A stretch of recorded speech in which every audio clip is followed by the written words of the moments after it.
우리는 예수님의 산상수훈 말씀, 우리 팔복 중에 팔복에 대한 말씀을 우리가 함께 나누고 있습니다. 함께 우리 팔복의 말씀 우리 외워보기로 했는데 점점 쌓여갑니다. 이제 우리 잊지 않으셨는지 같이 한번 외워보겠습니다. 첫 번째 복, 심령이 같이 시작. 심령이 가난한 자는 복이 있나니 천국이 그들의 것이며. 자, 이번에는 없이 한번 외워볼까요? 화면 없이. 자, 화면 없이. 자, 시작. 심령이 가난한 자는 복이 있나니 천국이 그들의 것이며. 자, 두 번째 복.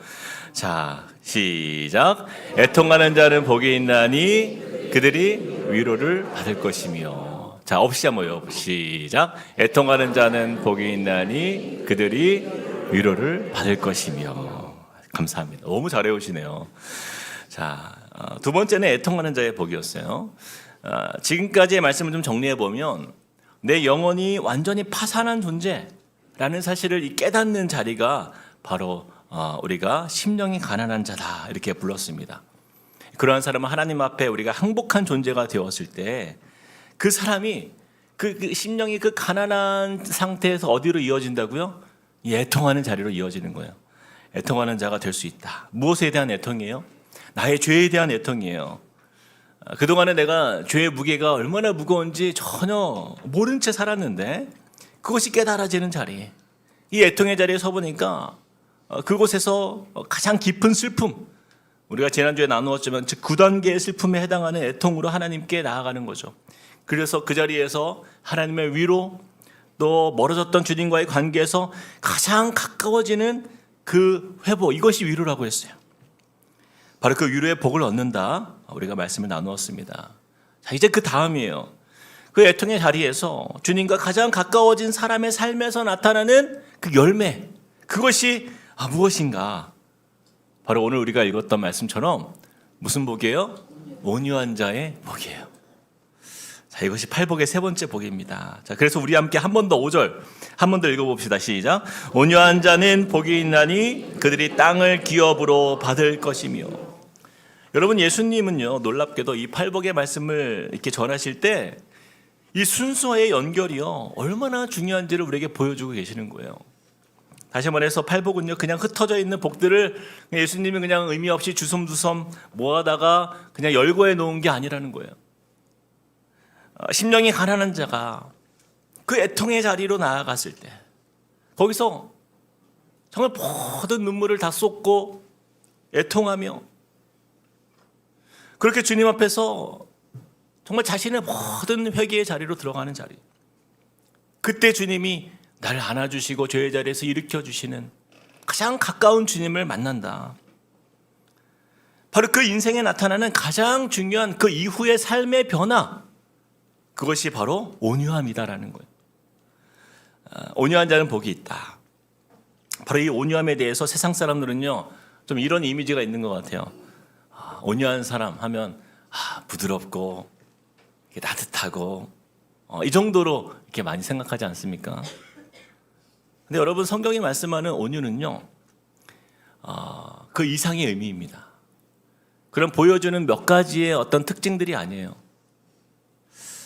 온유라는 단어를 보니까 이런 의미예요. 프라우스라는 헬라어 단어가 쓰여졌는데 길들여짐, 통제됨이라는 단어입니다.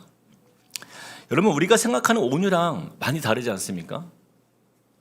왜 이런 뜻인지 한번 여러분 보세요. 온유라는 단어는요, 고대 문헌에 보니까 야생마가 길들여진 상태를 설명할 때 사용되었다고 합니다. 여러분, 이 야생마와 이 경주마의 차이, 여러분 무엇입니까? 야생마는요, 힘이 얼마나 센지 몰라요. 들판을 누비며 얼마나 잘 달리는지 모릅니다. 근데 문제는 어디에 있어요? 그 힘이 통제되지 않는 데 있는 거예요. 사람은 야생마를요, 탈 수 있을까 없을까요? 여러분, 그 미국의 로데오 경기를 여러분 혹시 보신 적 있으시죠? 로데오 경기가요, 황소를 타는 게 있고 또 야생마를 타는 그런 경기가 있어요. 근데 둘 다 마찬가지입니다. 8초 버티기예요. 8초 버티기. 야생마나 이 야생 황소를 8초 이상 타기가 어렵다는 거예요. 그래서 선수들이요, 그것만 평생 해왔던 사람들이 8초 이상 거기서 버티면 성공한 기록으로 점수를 준다라고 해요. 왜 그렇습니까? 야생마를 타기가 그렇게 어려운 거예요. 오로지 자기 본능대로 움직이기 때문이에요. 누구도 자신의 몸 위에 누구를 태울 마음이 없어요. 그래서 그 말이 아무리 빠르고 힘이 있어도 어느 누구도요, 야생마를 타고 경주하는 사람은 없습니다. 자, 그러나 경주마는 어때요? 경주마도 동일한 힘을 가지고 있습니다. 하지만 그 차이는요, 길들여져 있다는 데 있어요. 경주마는 고삐가 있습니다. 주인의 손에 맡겨졌다는 의미예요. 그래서 오랫동안 주인의 그 통제 아래서 훈련되어져서 뛸 때와 또 멈출 때를 아는 그런 말이 되는 것이죠. 바로 이 차이입니다. 성경이 말씀하는 이 온유, 이 프라우스라는 단어는요, 힘이 없는 유약한 자가 아니에요. 통제된 힘을 가진 사람, 길들여진 힘을 말합니다. 누구로부터요? 하나님의 다스리심 안에서. 하나님의 다스리심 안에서 길들여진 사람을 말합니다. 그러므로 야생마는요, 자기 본능대로 뛰고 싶을 때 뜁니다. 그러나 경주마는 주인의 신호에 반응하는 거예요. 이것이 온유한 자의 의미인 것이에요. 그래서 온유한 사람의 정의를 이렇게 좀 한 줄로 정리해 볼 수 있습니다. 저를 한번 따라해 볼까요? 온유한 사람은 하나님의 다스리심 안에서 통제될 줄 아는 사람이다. 바로 그런 사람이에요. 그래서 우리는요, 스스로에게 좀 질문해 보아야 됩니다. 나는 야생마로 살고 있는가? 아니면 주님 손에 길들여진 경주마인가? 이것이 바로 온유함의 기준인 거예요. 우리가 사는 이 시대를 보면 야생마들이 넘쳐나는 그런 분노의 시대 아닙니까? 자신의 감정이 통제되지 않아요. 사소한 일에도 참지 않아요. 손해보지 않습니다. 자신의 분노를 그대로 그냥 분출하는 거예요. 하나님이 아니라 자기 감정의 다스림을 받는 사람들의 얼마나 많이 있습니까? 그러나 고삐가 없는 야생마는 어때요? 자신도 다칠 수 있고 다른 사람들도 남들도 다치게 할 수 있는 거예요. 제가 가끔 온라인에서 그런 댓글들을 좀 볼 때가 있는데, 여러분, 얼굴을 보지 않는 공간에서 사람들은요, 더 과격해지는 것 같아요. 조금만 생각이 다르거나 어떤 문제가 발견되면 그냥 뭐 이릴 때처럼 달려들어서 그냥 온갖 비방과 욕설과 비난의 악성 댓글이 난무합니다. 그래서 이 시대를 향해서 우리가 분노 사회라고 말했잖아요. 근데 이런 표현이 나오더라고요. 감정 과잉의 사회라고도 하더라고요. 감정 과잉의 사회. 내 마음대로, 내 감정이 원하는 대로 그냥 다 분출하는 거예요. 감정이 상하면 그냥 숙고하지 않고 그냥 공격하는 사회적 분위기. 그래서 더 이상 인내하지 않는 사회다 해서 요즘에 이런 말이 등장했어. 탈인내 사회. 탈인내 사회. 참을성을 잃어버린 시대라는 거예요. 온통 그냥 자기 감정으로 살아가는 거예요, 세상 사람들이. 그래서 프랑스의 사회학자인 에밀 듀르켐이라는 사람이 이런 현상을 아노미라는 단어로 정의를 했는데, 이 아노미라는 단어가요, 이 없다라는 아와 또 노모스라는 규범, 이 그리스어인데, 규범이 없는 상태, 통제가 안 되는 상태, 이것을 의미합니다. 따라서 이것은 아노미라는 것은 무엇이냐면 급격한 이 사회 변화 속에서 인간의 자유권이 높아진 반면에 이 과도한 자유가 통제를 잃어버리게 하는 거예요. 사람들에게 방향을 상실한, 그래서 야생마로 그냥 넘쳐나는 세상이 이 아노미 세상이라는 거죠. 오늘 우리의 사회를 돌아보면 어떻습니까? 이 자유라는 이름 안에서 개인의 욕망, 감정, 내가 하고 싶은 말 마음껏 분출되지 않습니까? 그러나 그 욕망을 조절해 줄 기준이 사라지는 거예요. 통제되지 않는 거예요. 상처가 난무하는 거예요. 분노가 그냥 넘쳐나고 결국 그것이 파괴로 이어지죠. 성경에 나오는 아노미의 대표적인 예가 가인입니다. 하나님께서 동생 아벨의 제사를 받으시고 가인의 제사는 받지 않으셨어요. 그때 가인의 반응이 어때요? 가인이 몹시 분하여 안색이 변하니, 이렇게 말씀하잖아요. 여기서 이미 아노미적 현상이 시작된 거예요. 이 세상은 죄 속에서 살아가는 우리의 인생 자체가 이 아노미의 현상이 그렇게 시작이 된 거예요. 하나님의 통제 안에 있지 않는 사람의 모습은 결국 자기 감정의 다스림을 받기 때문입니다. 그때 하나님이 가인에게 경고하잖아요. 죄가 문에 엎드려 있느니라. 너는 죄를 다스릴지니라. 그러나 이미 감정이 자신의 주인이 된 그 가인이요, 그의 판단은 하나님 말씀을 듣지 않아요. 이미 분노가 지배하고 있는 거예요. 그리고 규범이 붕괴되지 않습니까? 형제로서의 도리, 생명의 존중, 또 하나님 앞에서의 경외감, 모든 규범이 다 무너지는 거예요. 결국 가인이 어떻게 합니까? 동생 아벨을 들로 데려가서 쳐 죽입니다. 여러분, 우리가 하나님의 다스림 안에 거하지 않으면요, 우리 인간의 내면은 이 아노미 상태에 빠지는 거예요. 인간의 과도한 자유가 만들어낸 감정 통제 상실의 이 시대, 분노가 일상화된 사람의 대표적인 모습이 바로 그 이 모습이에요. 그래서 여러분, 아노미가 통제 상실의 상태에 빠진 인간의 모습이다라고 한다면요, 반대로 이 온유는요, 하나님의 다스림 안에 들어간 상태예요.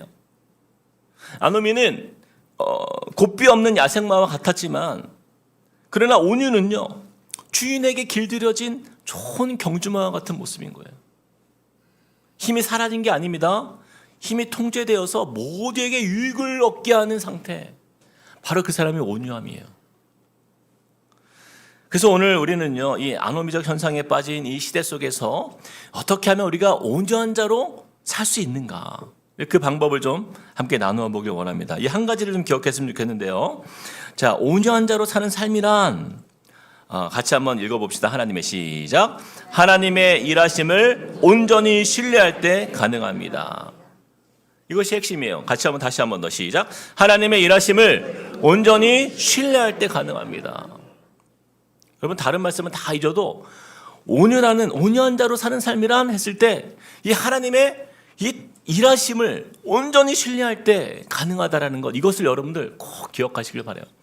여러분, 이 말처럼 온유한 자로 사는 삶은요, 하나님의 일하심을 향한 온전한 신뢰, 이거 없이는 불가능합니다.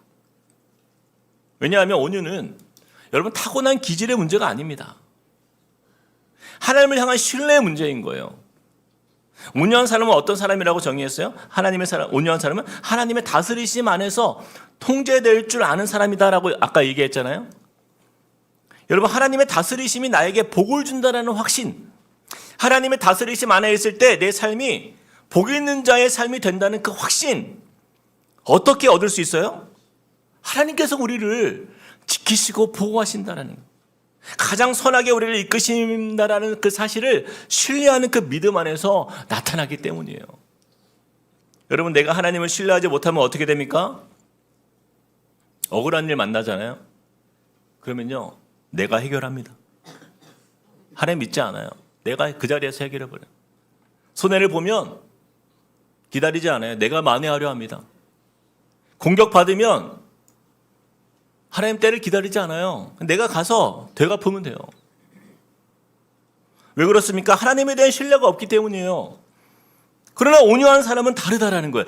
하나님이 아신다. 하나님이 나와 함께 하신다. 하나님이 일하고 계시다. 하나님이 판단하시고 그 하나님의 공의로 내 삶에 역사하실 것을 믿고 신뢰하는 거예요. 그래서 온유한 사람은 자기 손으로 복수하지 않습니다. 자기 감정으로 그 상황을 결론 내리지 않는 거예요.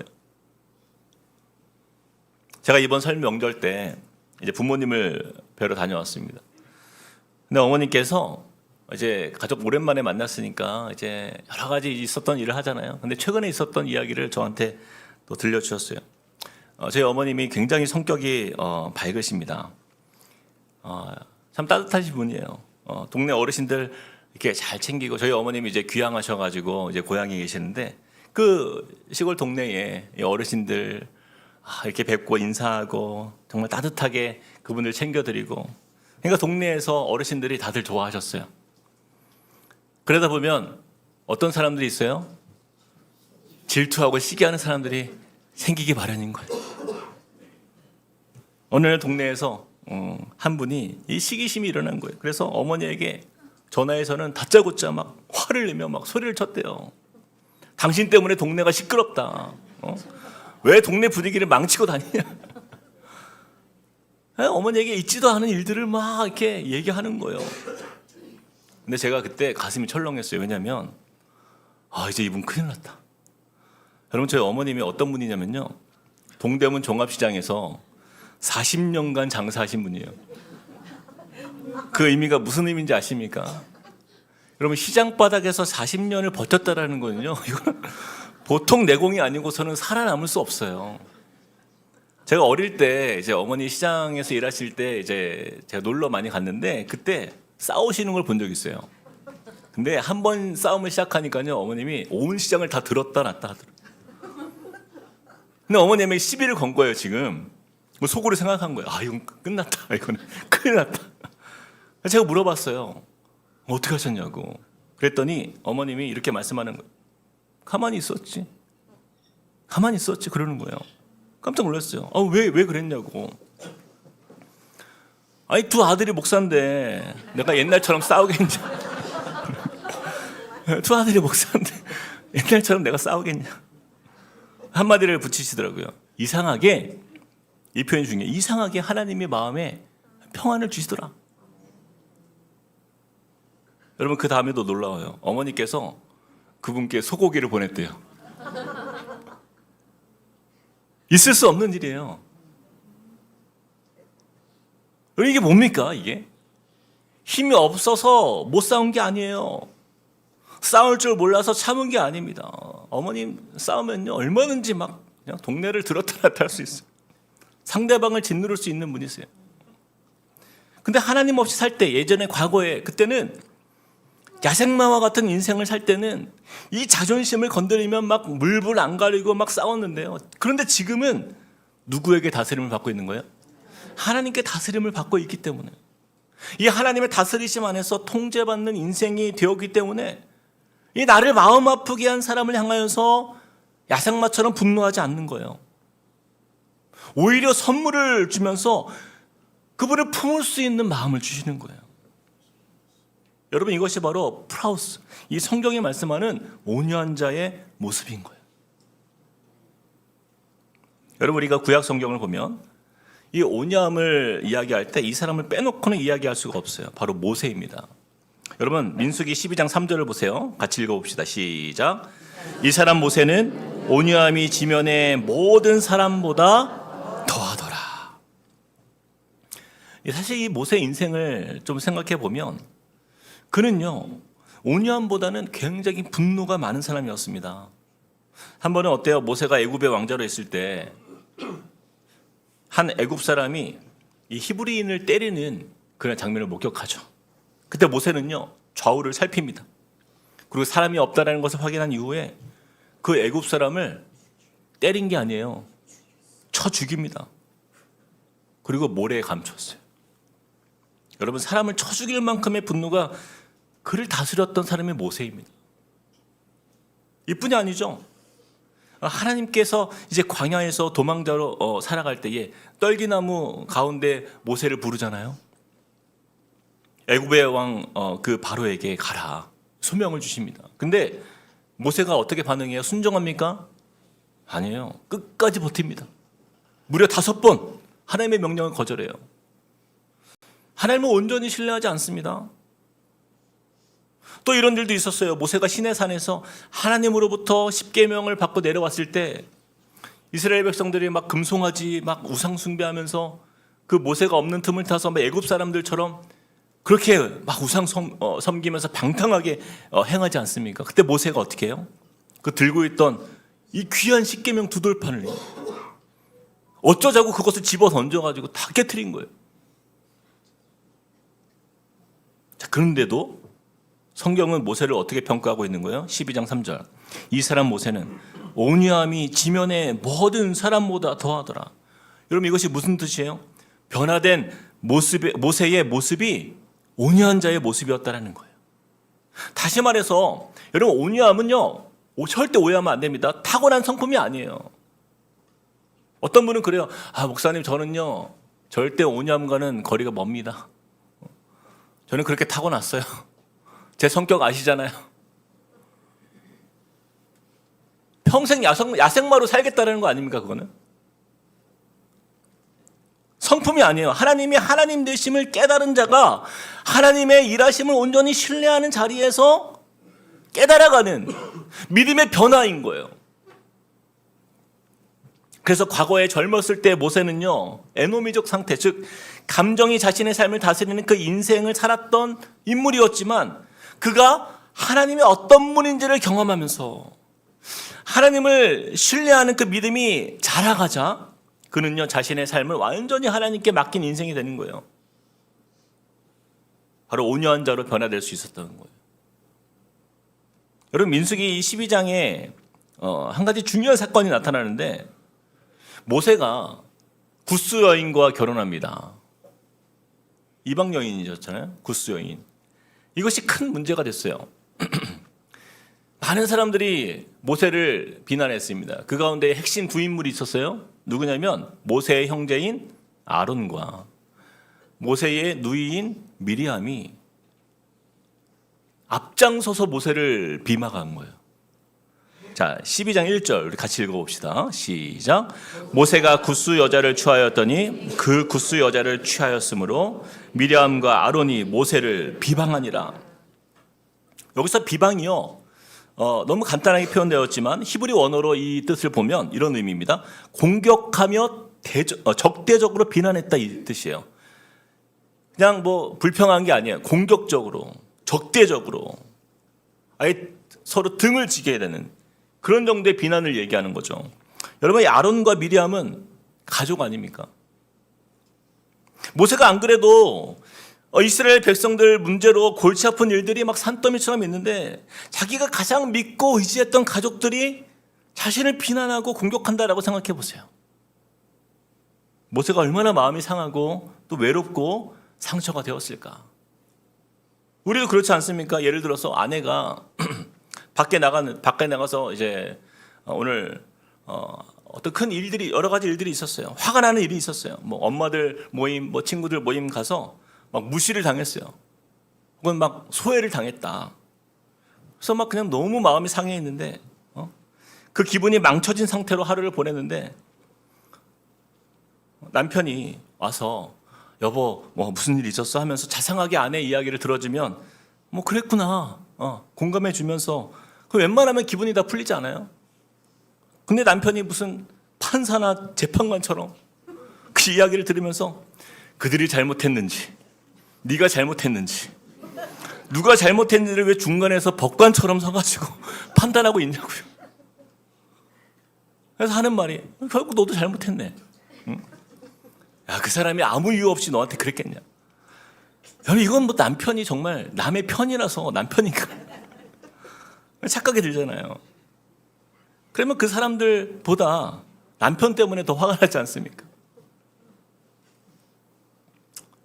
오늘 설교를 듣고 온유한 아내가 되어야지 마음을 먹어도 이런 남편 때문에 분노가 다스리는 그런 여인이 될 수밖에 없는 거예요. 자, 우리 남편들, 우리 아내가 정말 온유한 아내가 될 수 있도록 여러분 도와주셔야 됩니다. 이 아내의 분노를요, 막 충동질 해놓고는 막 사람들 만날 때마다 우리 아내는 싸납습니다. 자기 잘못이에요, 다. 근데 우리 아내들도 마찬가지예요. 여기도 우리 이성적인 아내분들 많이 계시죠? 굉장히 이성적인 아내분들. 남편이 하루 종일 일하고 들어왔는데, 열심히 일하고 집에 들어왔는데 그냥 집안의 문제부터 이야기합니다. 부모 문제, 뭐 애들 문제, 뭐 재정 문제. 아니, 힘들게 일하고 집에 왔으면 가장 먼저 어떻게 해야 돼요? 따뜻하게 맞아주는 것이 먼저 아닙니까? 오늘 정말 애썼다고, 수고했다고, 여보 정말 고생했어, 힘들었지? 이런 사람이 온유한 아내죠. 여러분, 아내라는 뜻을 찾아보니까 그런 뜻이 있더라고요. 아내해, 아내해라서 아내라는 거예요.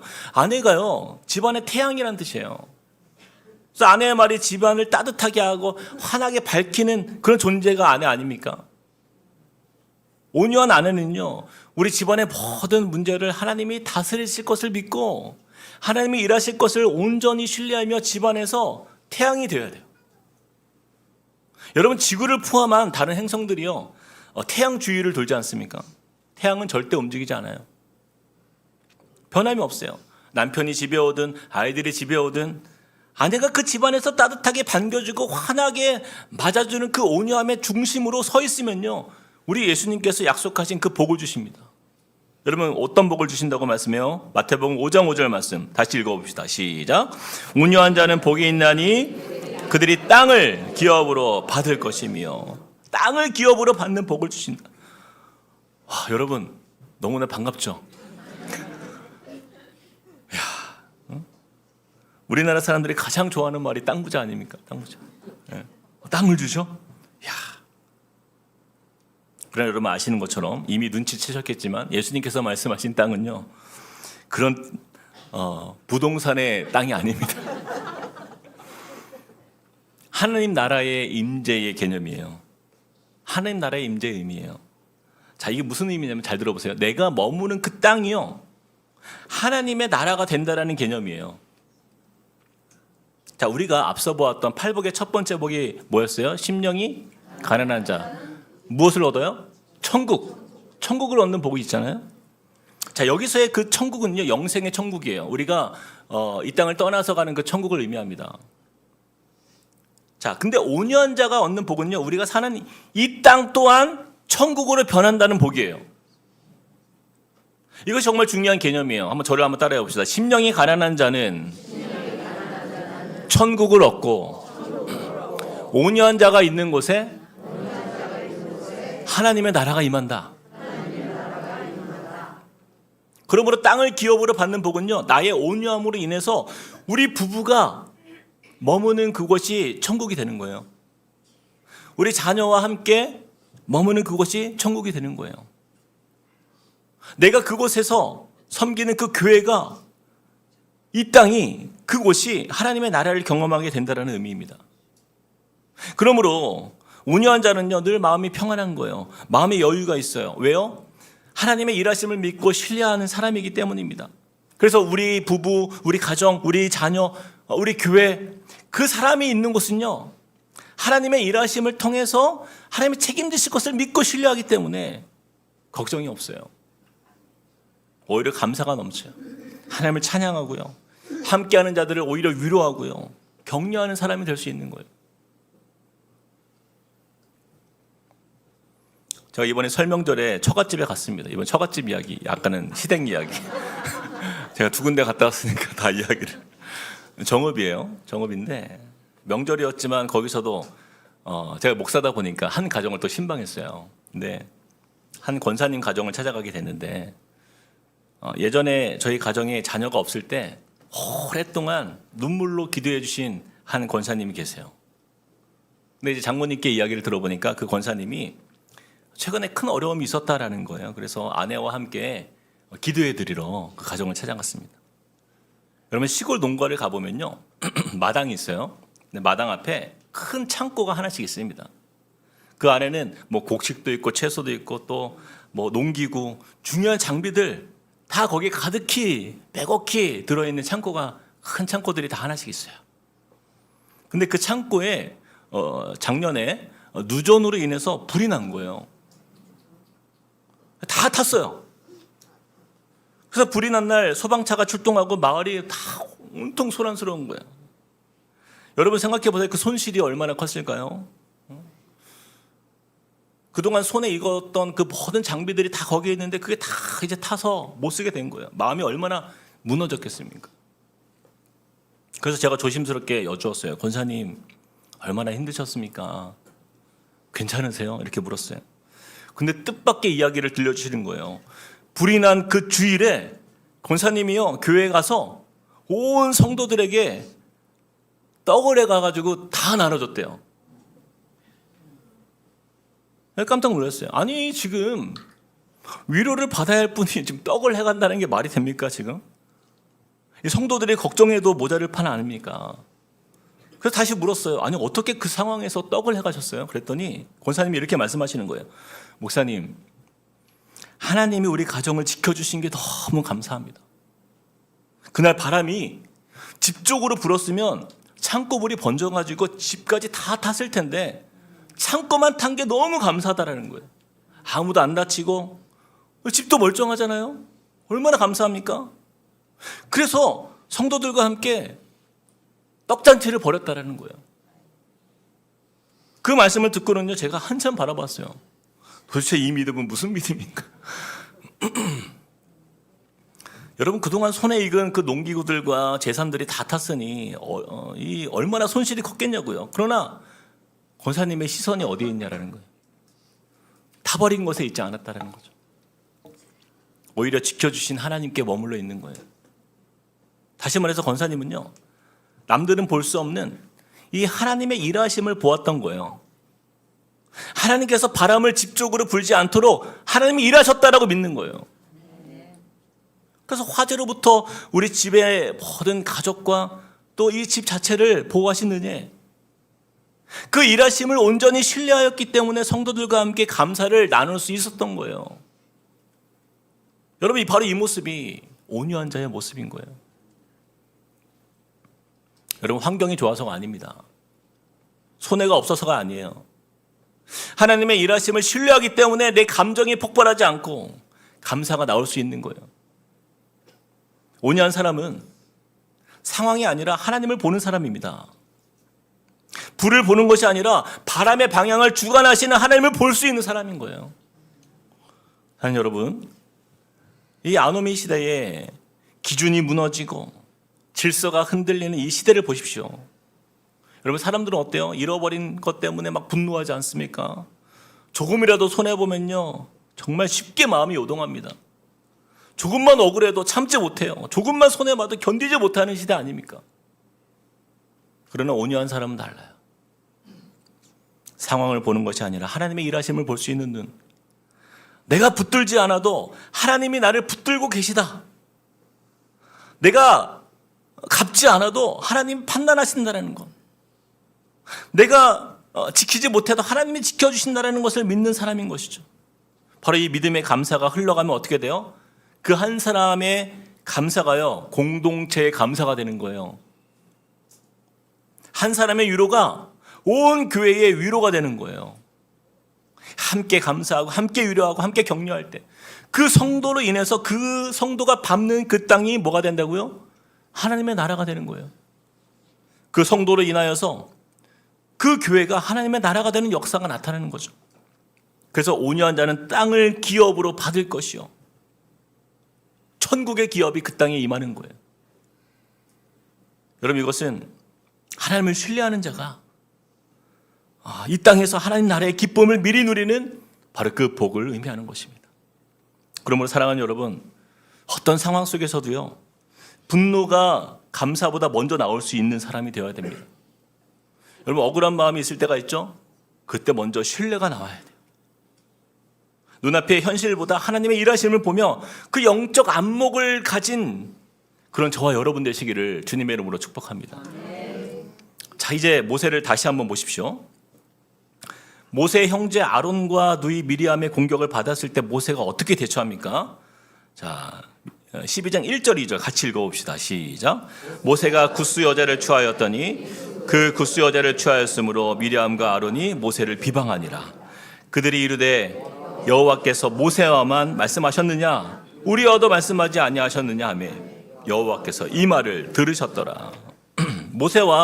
모세는요, 이 아론과 미리암의 비방에도 어디에도 어떤 거기에 대해서 반응하지 않습니다. 대꾸하지 않아요. 아무 말 하지 않아요. 근데 누가 등장해요? 여호와께서. 누가 그들의 말을 들었다고요? 여호와께서. 우리가 당하는 모든 고난은요, 하나님이 다 보고 계시고 듣고 계십니다. 여러분, 우리가 먼저 하나님보다 나서면 안 돼요. 하나님이 일하신다는 거예요. 여호와께서 이 말을 들으셨더라. 이게 무슨 뜻이에요? 모세가 나서지 않아요. 여호와께서 나서시는 거예요. 그리고 여호와께서 이 모든 일을 해결해 가시는데요. 자, 보십시오. 이제 하나님이 이 일에 직접 개입하십니다. 말씀해 보니까 미리암이요, 이 일로 인해서 나병에 걸리게 돼요. 온 몸의 살의 반이요, 눈처럼 썩어져 갑니다. 문드러져 가요. 여러분, 너무나 통쾌하지 않습니까? 나를 비방하고 욕하던 그 사람이 큰 병에 걸렸잖아요. 우리의 마음이 그런 거 아니에요? 나를 힘들게 하고 마음 아프게 한 그 사람이 어려움을 겪으면 우리 마음이 어때요? 그럴 줄 알았다. 그렇게 나를 못 살게 굴더니 정말 쌤통이다. 역시 우리 하나님은 살아계시네. 그래서 그럴 만은 하잖아요. 이것이 인간의 자연스러운 감정 아니에요? 죄된 감정인 거죠. 그러나 여러분, 그 감정에 지배받으면 그 사람은 아직 온유한 사람이 아니에요. 우리는 감정이 아니라 누구에게 다스림을 받아야 된다고요? 하나님께 다스림을 받는 거예요. 모세를 보세요. 12장 13절에 이렇게 고백합니다. 같이 시작. 모세가 여호와께 부르짖어 이르되 하나님이여 원하건대 그를 고쳐 주옵소서. 하나님이여 원하건대 그를 고쳐 주옵소서. 모세는 지금 자신을 공격한 누이를 위해 기도합니다. 비록 모세의 권위를 흔든 사람이었고 마음을 상하게 한 사람이지만 모세는 그녀가 고통 중에 있는 것을 통쾌해하지 않아요. 오히려 긍휼히 여기면서 그녀를 위해 중보하고 있는 거예요. 왜 그렇습니까? 이 모든 일이 하나님의 다스리심 안에 있기에 모세의 마음은요, 미리암도 하나님의 다스리심의 은혜 안에서 회복되기를 소망하는 거예요. 바로 이것이 온유함의 절정입니다. 온유는요, 억울함을 참는 데서 끝나는 게 아니에요. 나를 힘들게 한 사람까지도 하나님의 다스리심 안으로, 그 은혜 안으로 초대하는 사람인 거지. 그러므로 온유한 사람은 나만 잘 되면 된다, 그거 아닙니다. 나로 인하여서 다른 이도 함께 회복되기를 소망하는 사람인 거예요. 나로 인하여 다른 이도 은혜 입기를 원하는 사람인 거예요. 그것이 바로 하나님의 나라가 임하는 모습인 것입니다. 땅을 기업으로 받는다라는 것은요, 내 소유가 많아진다는 말이 아니에요. 하나님의 다스리심, 바로 그것이 내 발이 닿는 이 땅에서 나의 삶을 통해 확장된다는 뜻이기 때문에 나 혼자만 높아지는 것이 아니라 함께 회복되는 자리가 되는 거예요. 나로 인해서 함께 살아나는 것, 나로 인해서 그곳에 치유가 임하는 것, 바로 그곳에 하나님의 나라가 임하는 것입니다. 그래서 성경은 바로 이것을 통해서 모세를 이렇게 칭찬하고 있어요. 12장 3절 다시 읽어봅시다. 시작. 이 사람 모세는 온유함이 지면의 모든 사람보다 더하더라. 모세가 성격이 좋아서 온유한 사람이 아닌 거예요.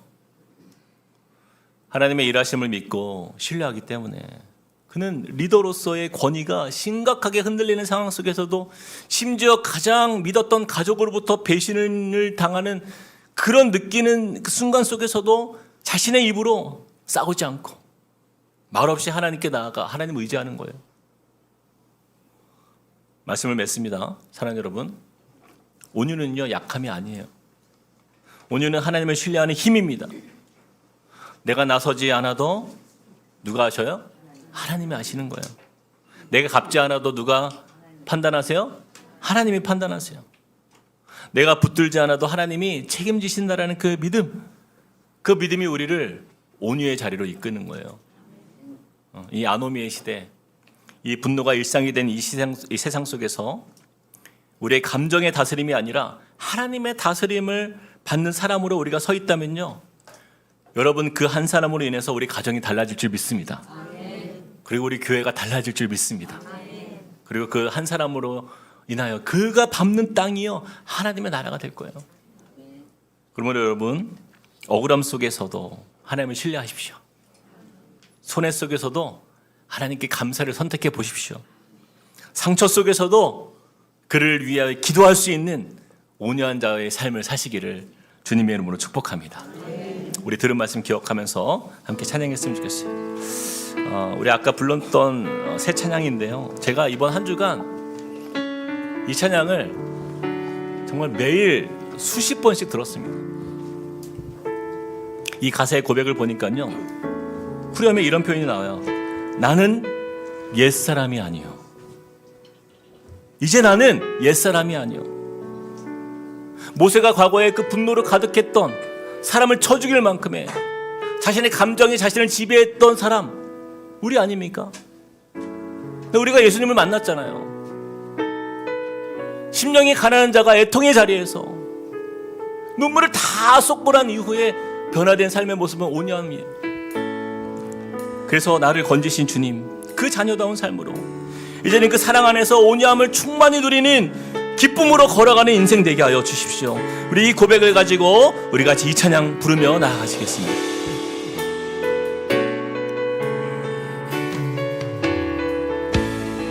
아무런 자격도 없는 나를 위해 아무런 자격도 없는 나를 위해 아무런 소망도 없는 나를 위해 아무도 소망도 없는 주님이 우리에게 말씀하세요. 사랑한다. 사랑한다 사랑한다. 사랑한다 말하시네. 이 낮은 날 위해 이 낮은 우리 다시 한번 고백합시다. 아무런 자격도 없는 나를 위해 아무런 자격도 주님, 우리는 죄인입니다. 나를 위해 주님 없이 주님이 아닌 것을 추구하며 살았던 우리 소망도 없는 절망적인 그런 우리의 인생, 주님이 우리에게 오셔서 사랑한다 말씀하십니다. 우리에게 소망과 꿈을 주신 주님, 이 낮은 날 그래서 우리는 변화된 것이에요. 이제 나는 옛사람 아니요 옛사람 아니요 사망에서 건지신 주의 자녀이니 그 한없는 주의 사랑 안에 기쁨으로 걸어가겠네.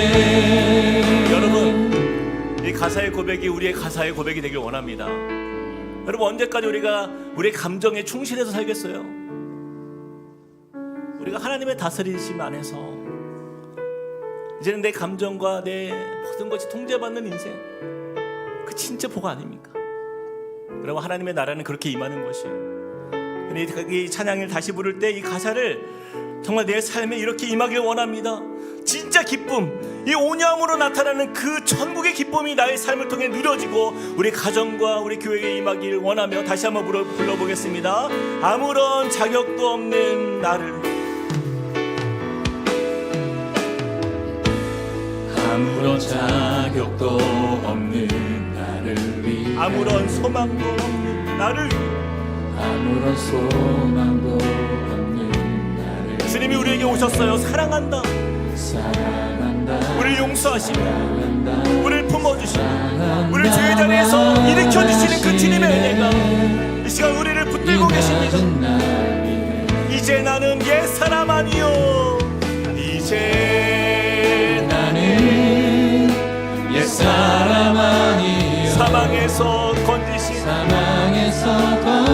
주의 자녀이니 그 한없는 주의 사랑 안에 기쁨으로 걸어가. 손을 들고 고백합시다. 이제 나는 옛사람 아니요 우리의 고백을 담아 주님, 이것이 우리의 삶의 선포입니다.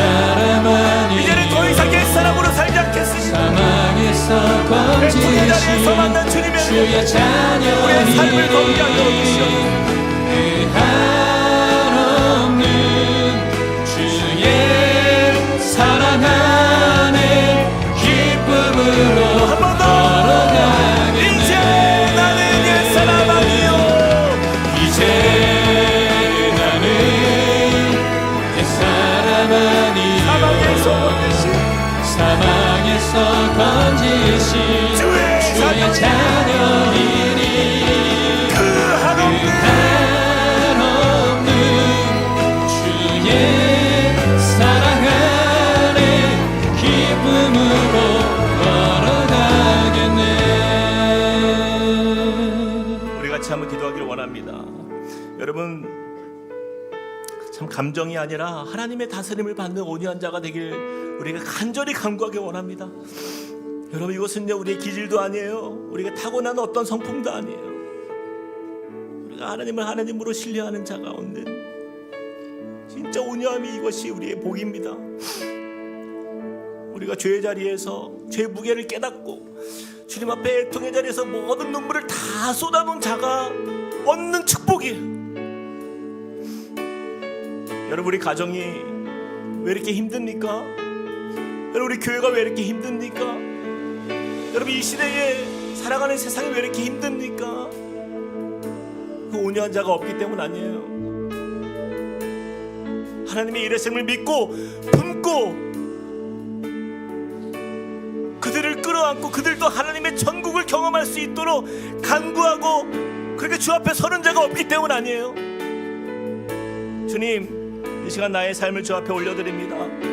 이제는 야생마와 같은 인생이 아니라 하나님 앞에 잘 길들여진 하나님 경주마와 같은 인생으로 주님 앞에 서게 하여 주시고, 주님, 그렇게 나의 인생이 하나님 정말 주님 앞에서 온유함의 기쁨, 그 온유함의 승리를 얻는 하나님의 사람으로 서게 해달라고 우리 같이 한번 기도하며 나가시겠습니다. 사랑과 은혜 하나님 주님을 의지합니다. 아버지 하나님, 우리의 삶 속에 주님의 일하심을 이끌어가는 주님, 이제 나는 옛 사람이 아니고 과거의 분노로 살았고 실은 나의 감정으로 살았던 주님, 우리의 삶이 온유함의 삶도 주님을 만나는 자유, 하나님 주님을 의지하는 삶이 되기 원합니다. 아버지 하나님, 주님의 역사하시는 그 은혜가 우리 삶 속에 놀랍게 채워지는 하나님 그 은혜 안에 거하게 하여 주시옵소서. 주님, 이제 나는 옛사람이 아님을 주 앞에 선포합니다. 주님, 그렇게 아버지 하나님 억울함을 당하고 하나님 내가 반응하지 않고 주님 기도할 수 있는 사람, 우리의 감정이 아니라 성령의 다스리심을 받게 하여 주시옵소서. 오버가는 자리에 서는 것이 아니라 축복하는 마음으로 하여 주시옵소서. 하나님, 우리를 들으시고 우리의 말씀 가운데 하나님 우리의 믿음을 잡기 원합니다. 하나님, 분노를 넘쳐난 이 시대 속에 하나님 감사와 평안 하나님 나아가게 하여 주시옵소서. 하나님, 나의 손 아버지 하나님 인생에 하나님 그 참 그것과 내 삶의 삶 살아가도록 주여 역사하여 주시옵소서. 하나님, 이런 온유한 하나님 우리 가운데 부어주시고 은혜도 하여 주시옵소서. 하나님, 그러한 은혜 속에서 주님을 만나기 원하는 주님 역사하여 주시옵소서. 우리 이어서 같이 한 번 더 기도합시다. 우리 가정과 교회를 위해서 기도합시다. 여러분, 이 시대는요 온유한 남편이 필요해요. 온유한 아내가 필요합니다. 정말 온유한 부모가 필요하고요. 그때 우리 가정은 달라집니다. 천국은 그렇게 임하는 것이에요. 우리 교회도 그렇습니다. 여러분, 우리의 감정이, 내 느낌이,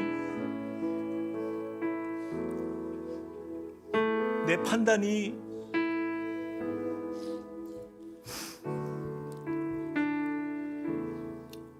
이제는 하나님의 다스리심 안에 거하는 것이죠.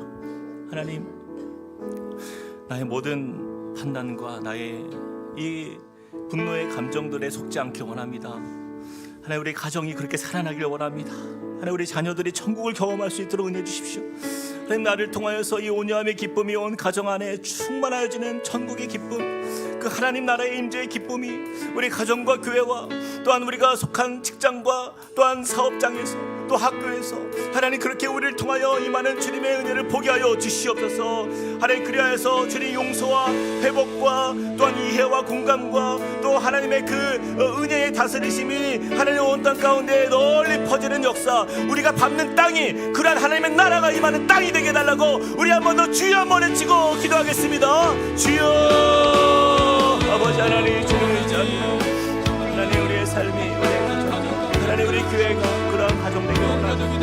하나님, 우리가 밟는 그것이 하나님의 주님의 역사하심, 주님의 일하심을 우리가 믿고 신뢰하는 가운데 하나님의 주님을 보게 하여 주시옵소서. 주님, 우리가 하는 것이 아니라 정말 주님이 이루시는 자리가 되길 원합니다. 하나님의 일하심을 온전히 믿게 하여 주시옵소서. 주님의 역사하심을 믿고 신뢰하게 하여 주시옵소서. 하나님, 내가 판단하지 않게 하여 주시옵소서. 하나님, 우리의 이 작은 감정으로 하나님 우리가 정말 하나님 그러한 아버지의 어리석은 자리에 서지 않게 하여 주시옵소서. 주님, 우리의 심령이 오직 주님 안에 거하길 원합니다. 주님, 우리를 불쌍히 여겨 주시옵소서. 주님, 우리의 아픔을, 우리의 모든 눈물을 주님 하시옵소서. 그것을 위하여 아버지 하나님의 마음을 주님 앞에 올려드리게 하여 주시옵소서. 주님, 역사하여 주시옵소서. 우리 모든 한국의 가정들이 하나님 살아나는 가정들 되게 하여 주시옵소서. 우리 부부의 관계가 회복되게 하여 주시고 우리 자녀와의 관계가 회복되게 하여 주시고 아름다운 주님의 나라가 주여 역사하여 주시옵소서. 하나님의 사랑의 그 충만하심의 역사가 하나님 우리 가운데 온전히 임하기 위해서 하나님, 우리는 할 수 없습니다. 주님 안에 의지하고 하나님의 다스리심 안에서 하나님 주님의 통제받는 곳에 하나님 그 안에 기쁨이 있고 능력이 있음을 선포합니다. 주님 역사하여 주시옵소서. 하나님, 우리 가운데 그 일로 채워주시옵소서.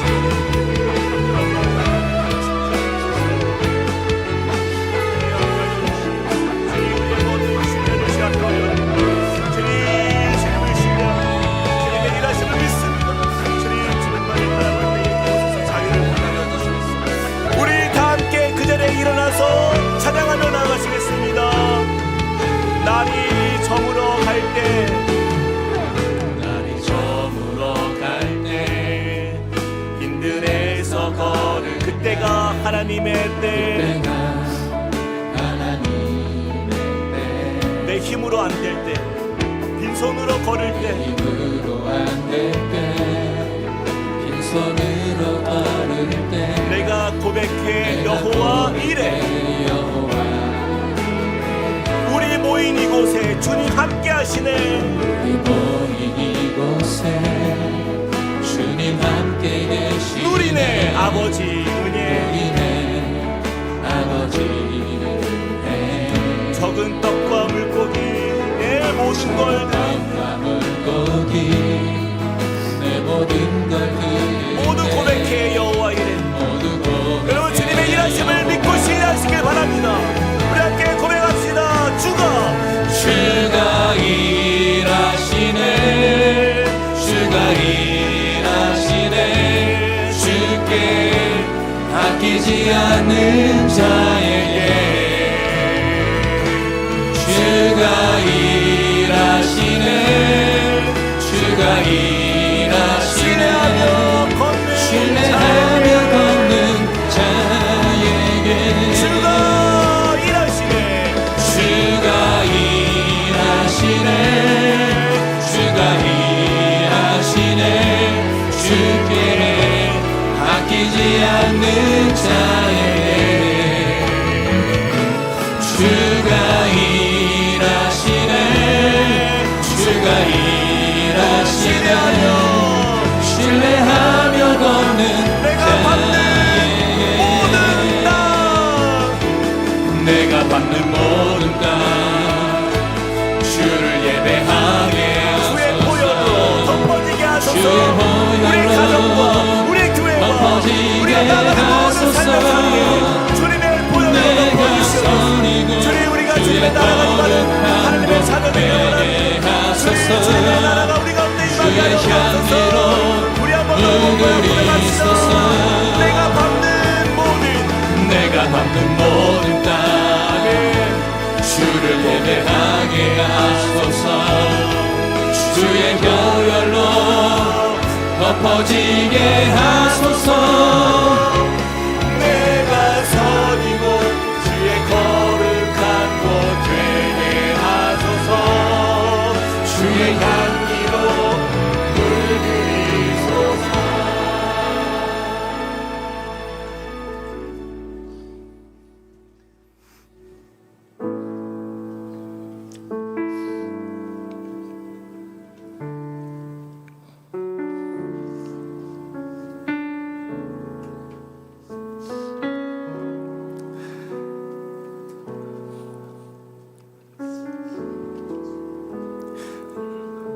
온유한 자는 복이 있나니 그들이 땅을 기업으로 받을 것이며. 하나님 아버지, 심령이 가난했던 우리가 아무것도 없는 인생임을 깨닫고 애통하는 자리에서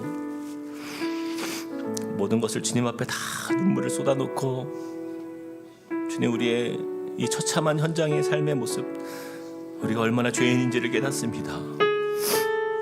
그럼 우리를 붙잡아 일으켜 주시사 다시 세상을 살게 하시는 자리로 우리를 이끄실 때에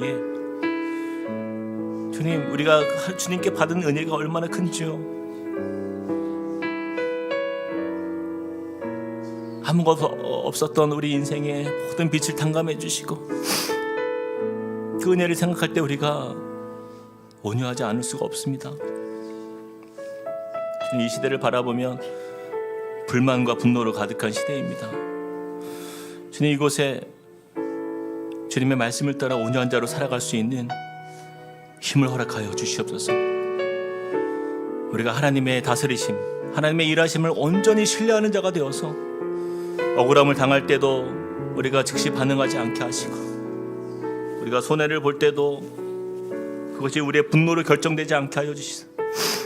또 상처받을 때도 우리가 그것을 보복하고 내 감정에 충실한 자가 아니라 오히려 그들을 품고 기도할 수 있는 진짜 하나님 앞에서 온유한 자의 삶이 우리 삶에 이루어지고 누려지는 역사 나타나게 하여 주시옵소서. 주님, 이를 통하여서 우리 가정이 정말 온유로 세워지는 가정 되길 원합니다. 주님, 우리 남편과 아내들의 이 관계가 그렇게 회복되게 하시고 우리 자녀들이 그 안에서 참된 하나님 나라의 천국이 무엇인지 볼 수 있도록 도와주시옵소서. 우리가 아무리 천국을 설명하는 것이 우리가 천국이 있다라고 우리 자녀들에게 아무리 설명해도 믿음이 없는 세대가 아닙니까 주님. 우리 부모된 우리가 그 천국을 보여줄 수 있는 믿음 허락하여 주시옵소서. 또한 우리 교회 안에 주님 그 어떤 분열과 사단의 역사 틈타지 않도록 도와주셔서 우리가 서로 용서의 공동체가 되게 하여 주십시오. 주님 서로 위로의 공동체가 되게 하여 주시고 좀 부족한 것이 보일 때 주님 그것을 위해서 내가 한 번 더 섬기고 또 함께 자라가기를 소망하는 우리 한 꿈의 공동체가 되도록 은혜 더하여 주시옵소서. 그렇게 우리가 밟는 모든 자리가 하나님 나라가 될 수 있도록 역사하여 주시고 그 하나님의 다스리심 안에서 그 복을 경험하는 믿음의 역사 나타나도록 축복하여 주시옵소서. 이제는 우리 주 예수 그리스도의 은혜와 하나님 아버지의 크신 사랑과 성령님의 감동, 감화, 위로, 교통하심의 은혜가 오늘 말씀을 통하여서 온유함의 복이 우리의 삶의 아름다운 천국의 복으로 이 땅 가운데 임하는 역사, 그것을 소망하며 그렇게 기대하며 그러한 믿음의 사람으로 서기를 꿈꾸는 주님의 백성들 머리 위에, 그리고 그 가정과 또 함께 꿈꾸는 교회 위에 이제로부터 영원토록 함께 하시기를 간절히 축원하옵나이다. 아멘.